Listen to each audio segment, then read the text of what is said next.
তোমরা যারা ফেসবুকে পোস্টার প্রেজেন্টেশন করতে চাও আমাদের গ্রুপে জয়েন করতে পারো। ফেসবুকে ক্লাস 6 to 9 পোস্টার প্রেজেন্টেশন লিখে সার্চ করলেই আমাদের গ্রুপ পেয়ে যাবে।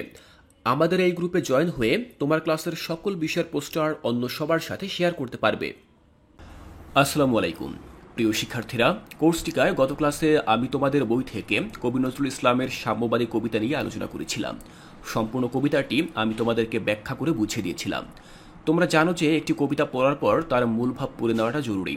আজকের এই ক্লাসে আমি তোমাদের সাথে কাজী নজরুল ইসলামের লেখা এই সাম্যবাদী কবিতার মূল ভাব নিয়ে আলোচনা করব। তো চলো দেখে নিচ্ছি যে এই কবিতার মূল ভাব আমরা ঠিক কিভাবে লিখতে পারি। শিক্ষার্থীরা দেখো, আমি ঠিক এভাবে লিখেছি। বিদ্রোহী কবি কাজী নজরুল ইসলাম তার সাম্যবাদী কবিতায় ধর্ম ও বর্ণের ঊর্ধ্বে এক মানবিক ঐক্যের কথা বলেছেন।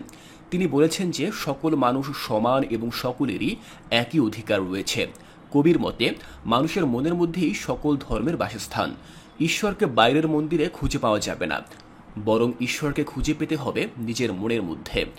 কবি বলেন, মানুষের মনের মধ্যেই সকল জ্ঞানের আধার। বাইরের কিতাব ও শাস্ত্রে জ্ঞান খুঁজে পাওয়া যাবে না, বরং জ্ঞান খুঁজে পেতে হবে নিজের মনের মধ্যে।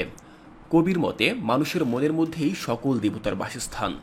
কবি মানুষের হৃদয়কে মন্দির, মসজিদ, গির্জা বা অন্যান্য তীর্থক্ষেত্রের মতো পবিত্র মনে করেছেন। এ হৃদয় যদি পবিত্র থাকে, হৃদয়ে যদি কারোর প্রতি হিংসে বিদ্বেষ না থাকে, সকলের প্রতি সমদর্শিতা থাকে, তাহলে পৃথিবী হবে সুখের আবাসস্থল। সাম্যবাদ মানে জাতি, ধর্ম, বর্ণ নির্বিশেষে রাষ্ট্রের সকল মানুষের সমান অধিকার থাকা উচিত, এ মতবাদ। কাজী নজরুল ইসলাম তার সাম্যবাদী কবিতায় সকল ধরনের মানুষের অধিকার প্রতিষ্ঠিত করার জন্য সাম্যবাদের বাণী প্রচার করেছেন। তার শিক্ষার্থীরা, তোমরা দেখে নিলে যে এই কবিতাটি পড়ে মূলত আমরা কি বুঝলাম, কি বুঝতে পারলাম, এবং এই কবিতায় কবি মূলত কি বার্তা দিয়েছেন। আমি আশা করছি তোমরা খুব সুন্দরভাবেই এই সাম্যবাদী কবিতার মূল ভাব লিখতে পারবে। এর পরবর্তী ক্লাসে এই কবিতার অন্য প্রশ্ন নিয়ে আলোচনা করব। তাই এর পরবর্তী ক্লাসগুলো দেখার আমন্ত্রণ জানিয়ে আজকের এই ক্লাসটি এখানেই শেষ করছি।